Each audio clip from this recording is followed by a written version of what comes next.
Hello everyone, thank you so much for joining me today. I am Virna Alfiqa Sopwani with the student number Quintiple 200 and 4. So in this video, I will explore about the use of technology in ELT curriculum and one of the approaches in ELT classroom. Alright, so without any further ado, let's get started. Alright, I'll go with the first question. It's about how can technology foster collaboration and communication in ELT classroom. So guys, as you already know that in traditional classroom, we often think of communication as one-way street where the teacher talks and the student just listen. But with the use of technology, we can create two ways of communication and be flexible that can make the learning more interactive and also engaging. For example, students can work together on a project in real time using tools like Google Doc or maybe Padlet. And now let's figure out the student in a language class working on a group assignment about their favorite books. Well, through the use of Google Doc and something like that, each student can add their thoughts, their suggestion, edit the content, and many more at the same time. And of course, it helps to communicate better not only in English but also in a collaborative way. And besides that, platforms like Zoom Meetings, Google Meets, and any other Microsoft platform, it can provide such video conference, video recording, and also presentation that can lead to the opportunities for the student to make any other learning activities no matter where they are. Alright, so as we already know about the integration of technology in the classroom before, now we are going to discuss about the advantage and disadvantage or the potential drawbacks of the use of technology for the personalized learning. You know that one of the big advantages of using technology is personalized learning. Personalized learning means that the student can learn at their own pace and they are focused on the areas that need to improve. So, I believe that with the technology, this becomes possible in ways that were not easy before. So, for example, like language learning application like Duolingo, it adapts to the student's skill level. For example, if a student good at vocabulary but struggle with grammar, the application will give them more grammar practice until they improve. And this helps students to learn more efficiently because they're focusing on what they need rather than just everyone else needs. So another great things about technology is that it can provide student with immediate feedback. This means that if a student makes a mistake while practicing on an application, for example Duolingo or Speak, they can get corrected right away and learn from it. But one of the risks is that the student might become too dependent on the technology. If they rely only on digital tools, they might miss out on face-to-face communication and other important aspects of learning. In addition, not all students have equal access to technology, which it can create the inequality in this classroom. So while technology can be a great tool for you to personalize your learning, teachers still need to make sure that it is being used in a balanced way and all students have access to the resources that they need. Alright, this brings us to the next point where how can teachers make sure that technology is used effectively rather than just a distraction for the students. Okay, so students might get distracted by social media, games, or any other non-educational content if there are not clear guidelines or instruction, right? So one effective strategy for the teacher is to plan the learning activity where the technology has a specific role to their learning activity. For example, if the students are required to learn new vocabularies, a teacher might use an application like Quizlet, WordWall, and something like that to help them practice directly to the application, or they might be use any other online platform or dictionary. So if the technology is being used for a clear educational purposes, the students are more likely to stay focused and be directed to the learning material. And another way to prevent the distractions is by setting rules for the student when technology should and shouldn't be used by them. So a teacher can encourage the student to not only, to only use devices during certain times. That is when they are being asked to do, like when they are doing the research or working on a project, and to put the device away when they are listening to a lecture or having class discussion.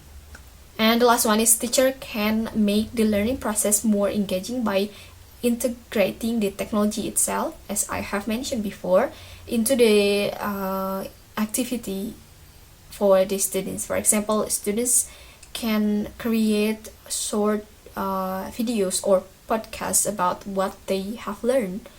So this way they are not just consuming information, but they also using technology to create something new and keeps them focused and involved in the learning activity. Alright, next let's talk about the Kurikulum Merdeka and how technology can support its emphasis on the learner autonomy.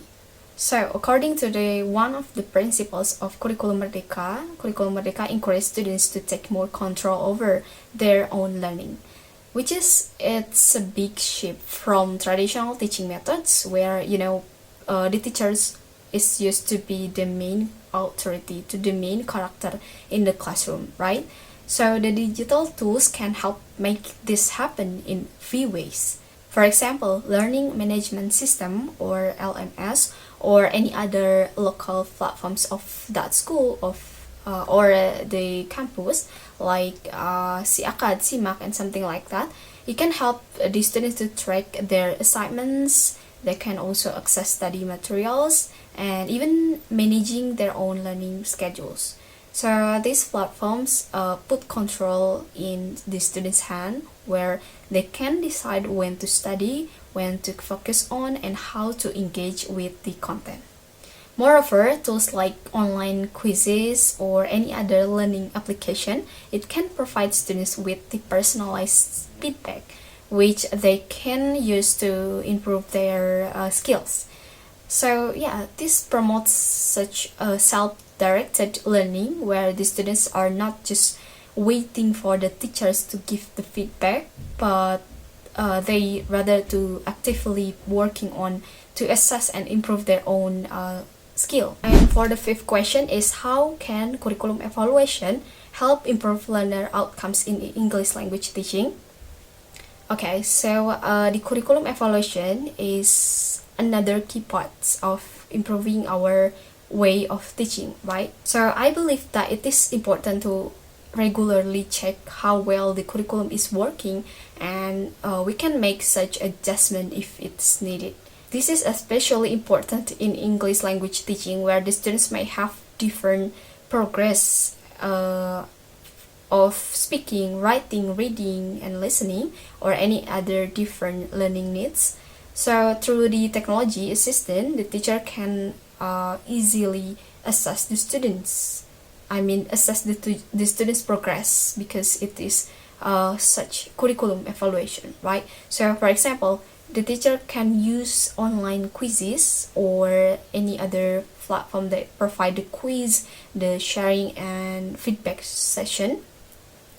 The teacher can track how well the students understand different topics through the quiz and something like that. So this tool can give the teachers a clear pictures of where the students are struggling, so they can adjust the lesson plan accordingly. I believe the curriculum evaluation also helps to identify areas where the students might need to improve, might need to be supported. If a particular lesson or activity isn't helpful for the students, the teacher can make new approaches or new resources, new media of material to the students, so it can get the learning goals. Now, in the other hand, evaluating the curriculum is not complete without considering the learner feedback, right? So it will be discussed in the next question, that is about in what ways can learner feedback be effectively incorporated into curriculum evaluation. So the learner feedback can be effectively incorporated into the curriculum evaluation by gathering the students' opinions and experiences through surveys, interviews, or the feedback forms. So this allows education to understand what's working and what's not from the students' experiences, from the students' perspective. For example, if students find certain materials too challenging or specific activities particularly engaging, this information can guide adjustment for the teachers to improve the curriculum. Besides that, the teacher can hold the regular reflection session where the students can share their thoughts on lesson or projects. So by actively considering the learner feedback, the school can create a more student-centered curriculum that better supports the learning outcomes and engagement. So I will discuss the next question is about how can teachers balance standardization and flexibility when adapting the curricula. A common challenge that teachers face is to balance the need for standardization learning goals with the flexibility to meet the students' individual needs. On one hand, we need to make sure that students are meeting certain educational standards, but on the other hand, every student has a different learning style, right? So a one-size-fits-all approach doesn't always work. The teacher cannot generalize it. So yeah, this kind of flexibility should be done by the teacher because it can allow the students to engage with the content in a way that work best for them without compromising the learning objectives. And to overcome this, I believe that PBL or project-based learning is one way to balance this, because in PBL the students work on projects, which is it can allow them to explore the curriculum in more creative ways. These methods not only meets the required standards but also encourage the students to think critically and solve the problems.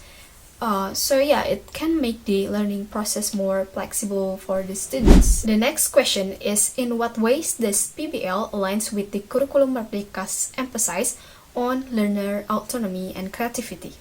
So as we have discussed earlier, one strategy for achieving such balance is applying the project-based learning or PBL. So now let's discuss PBL and how it fits with the Curriculum Merdeka's focus on autonomy and creativity.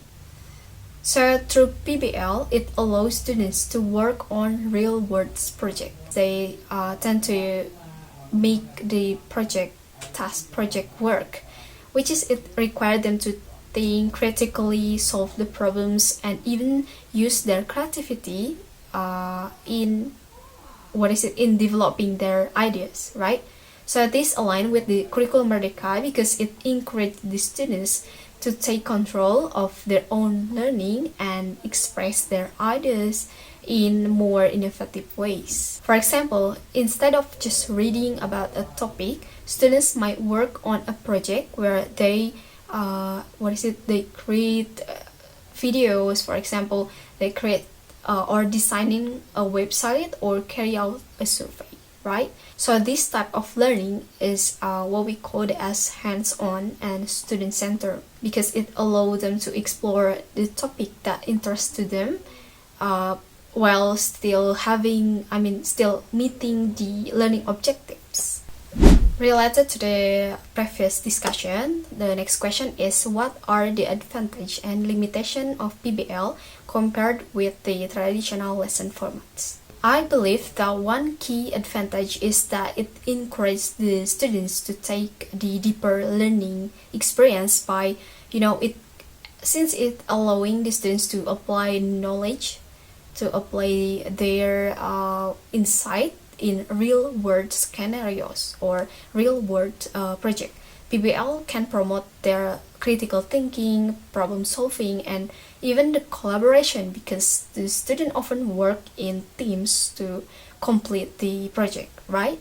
So it also fosters the creativity, and it helps the students to take ownership of their own learning.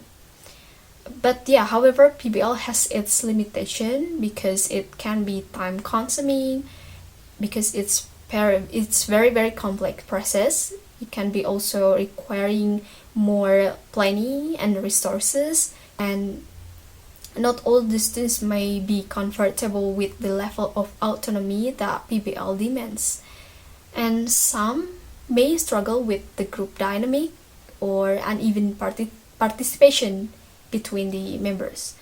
Moreover, assessing the PBL can be more complex since it's focusing on the process as much as the final product. But yeah, it is very important to consider both of things. The next question will be, how can teachers address the challenges such as unequal group participation in PBL? So yeah, a common issue in PBL is the unequal group participation, where some students may contribute more than the others.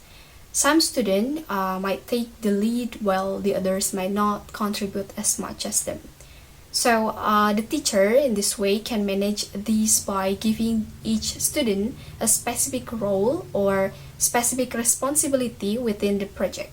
For example, one student might be in charge of research, while another one handles the presentation, and the other one. So by this way, everyone has a clear task and is held accountable. Regular check-ins and also peer evaluation can also help to make sure that everyone is contributing equally. So if there's an issue with group participation, teachers can step in and help to resolve it. Alright, that's all the end of the discussion. In conclusion, integrating technology in English language teaching, or ELT, presents both exciting opportunities and the challenges. The use of digital tools can foster the collaboration, provide personalized learning experiences, and supporting the learner autonomy, since it's the central of the principle of Curriculum Merdeka. And the PBL can be one of the best approaches that can be applied in flexibility with the Curriculum Merdeka principle. The use of PBL approach tend to maximizing the student critical thinking, the students' problem solving, creativity, and the collaboration skills. Alright, that's all. Thank you for your attention, and thank you so much for being part of this discussion today. Thank you for watching. I hope you get something from this video. Goodbye, see you on the next video.